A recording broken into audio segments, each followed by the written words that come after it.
Good morning. I'm Renata Gosen, and I will be your host today on this special edition of Unearth Horticulture. Today, as it is Mother's Day weekend, I thought we would interview my mom on some of her thoughts on the plant bus and horticultural topics. So let's go.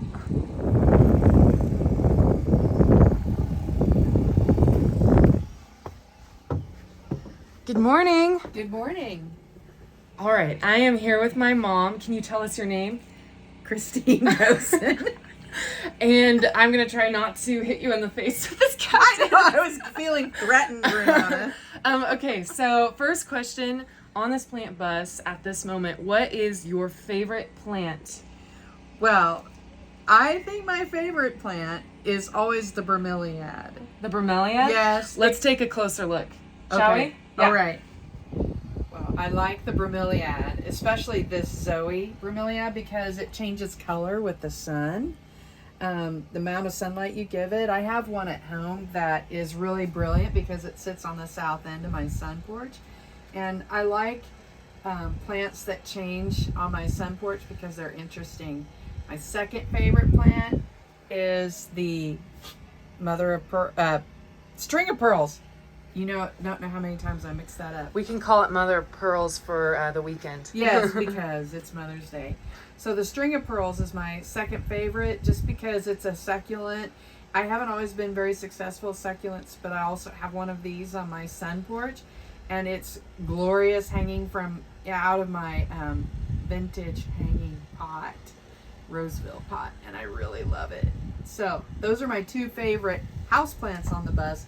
But my favorite annual plant that's on this bus is the nasturtium.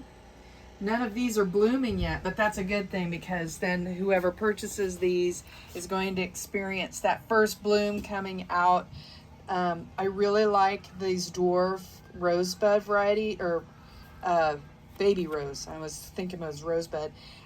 Last year we planted them. Renata put them mixed in at my herb garden in my fenced-in garden in my yard, and I really loved having those mixed in because they added color, and I'm a big fan of things that are unique in the garden. So next question, when is your first memory with plants?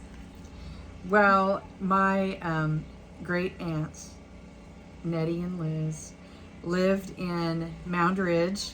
They were roommates together, and every summer my mom would send me there when the rest of the family would go on vacation because I had more fun there than on vacation with everybody else.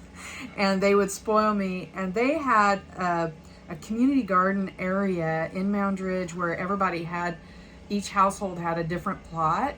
And we would walk there. They'd put me in their little wagon and they'd pull me there to the community garden, and they bought me my very own garden hat, and I wore that. It was pink. I'll never forget it. And we went to the community garden, and there was always this pen of peacocks there, and it was like going to the zoo for me. And to this day, the smell of dill reminds me of that beautiful community garden that they had there. That's really wonderful. I think a lot of people have fantastic first memories with plants, and if you don't have a good memory with plants, you need to come to the plant bus, right? Very true, because I think this would have been like my ultimate first memory. First memory. I know, kids love the bus. Yeah. So, last question, best question, what's your favorite part about the plant bus? Well, I would like to say the plants, but they are my favorite, but I'm a very people-oriented person. So I love how happy people are when they come on to the plant bus. And I've never seen someone step on, even the grimmest of faces turn into a huge smile. And it doesn't matter if there's young children or someone's elderly grandma, they come on here and it just always makes them happy. And that's the people, and seeing their happy faces, it just does my heart good. Yeah, I think we're a little bit the same there. Yeah. All right, so that was the short but sweet episode of Unearth Horticulture today, special edition. It's been wonderful. I've been your host, Renata Gosen, and stay tuned for next week's episode.